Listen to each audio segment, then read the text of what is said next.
This next speaker, we shouldn't really have too much of an issue there. He's a football coach, so without further ado, Mike Ripley is an employee benefit, let me talk about him first. He is an employee benefit consultant with Old National Insurance, where he began his career immediately following his graduation from Hanover College. Mike received his Certified Employee Benefits Specialist designation in 2010 with specialties in group benefits and compensation management. Mike began participating in the Northeast Indiana Association of Health Underwriters in 2009. He is currently president of that chapter here for Northeast Indiana and president-elect for the entire state of Indiana. The National Association of Health Underwriters represents various stakeholders in the health insurance industry with membership nearing 20,000. Outside the benefits consulting career, Mike is involved heavily with Big Brothers and Big Sisters, and he coaches football at Northrop High School, his alma mater. Mike married his high school sweetheart in 2009. Ladies and gentlemen, Mike Ripley. Yeah, Mike.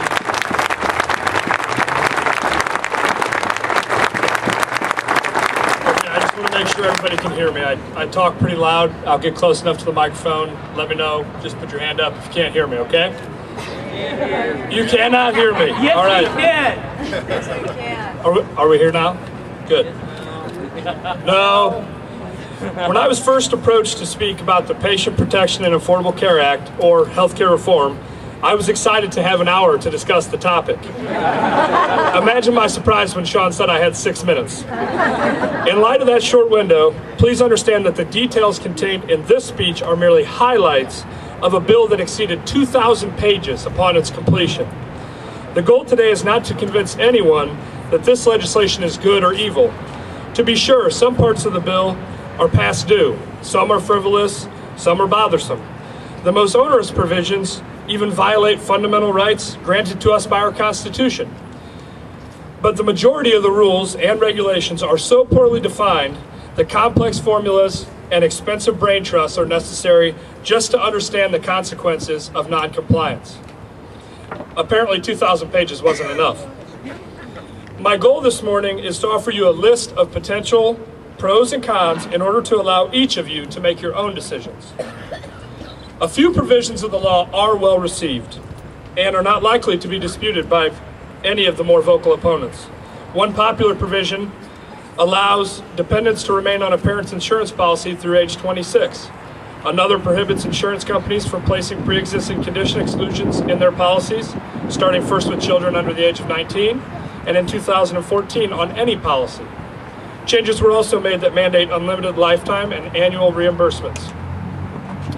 Any good insurance professional and most logical thinkers will agree that the cornerstone of making health insurance work is preventing illness. And to that end, the law includes a popular mandate that insurance companies cover a defined list of preventative services with no cost share for members. The list includes annual physicals, mammograms, immunizations for children and adults, pap smears, etc. If our legislators got one thing right in this bill, it was advancing the idea that staying healthy is the best way to decrease medical expenditure. However, the bill does not, in any substantial way, address the issue of convincing citizens that using those preventive services is worthwhile.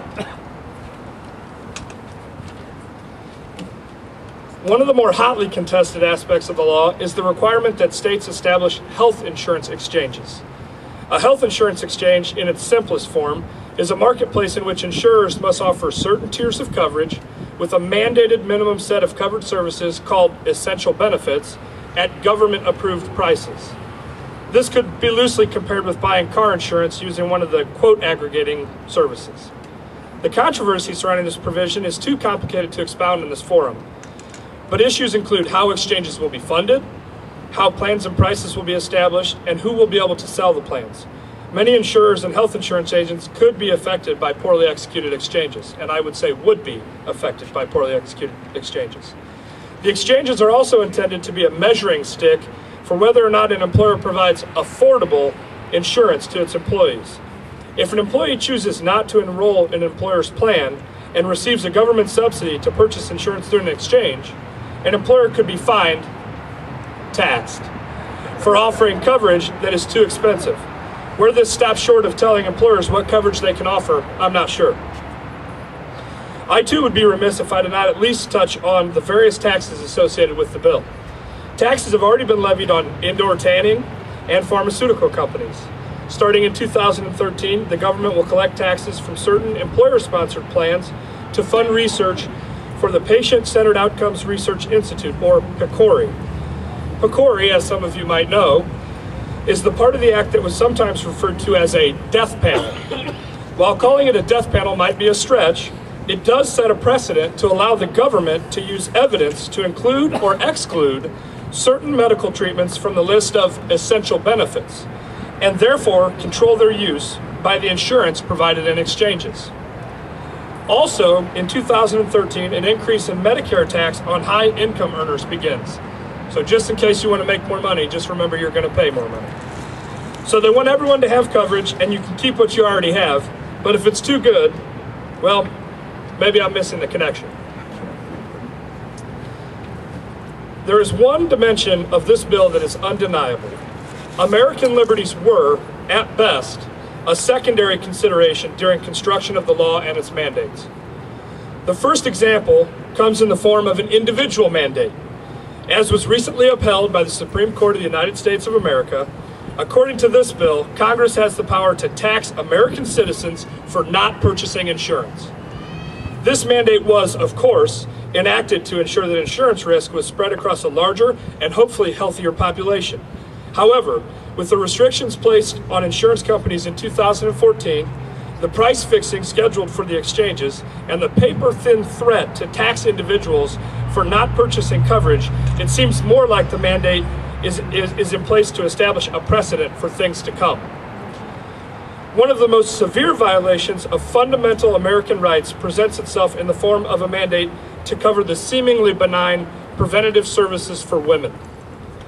Buried within this part of the law, but outwardly heralded by some as a great victory for human rights, is a mandate that stands squarely against our freedom to exercise our religion. The benign parts of the mandate include coverage for services like gestational diabetes screening, breastfeeding support, and domestic violence screenings. However, the mandate also says that insurance companies, and therefore employers offering insurance to their employees, must also cover certain FDA-approved methods of contraception and contraceptive counseling. Setting aside any one ideology, this mandate provokes an employer with a given set of religious beliefs to choose between complying with a man-made law and practicing religion. Couple this moral dilemma with a mandate to purchase insurance, and a dangerous precedent that defies our First Amendment right is born. No workaround exists for forcing someone to make moral exceptions. We are ramping up for what will certainly be a scorching presidential election, with more stakeholders represented than ever before. Our lawmakers face challenges created by the passage of the Patient Protection and Affordable Care Act. Those challenges include how to best enact and maintain the essential and key improvements created by the Act, how to pay for such improvements, and how to reconcile the deep cultural divides that are being carved by its onerous mandates. It is our responsibility to continue our investigation of this law and, once armed with more knowledge, elect officials that will make the right decisions concerning this legislation and the future of healthcare in America.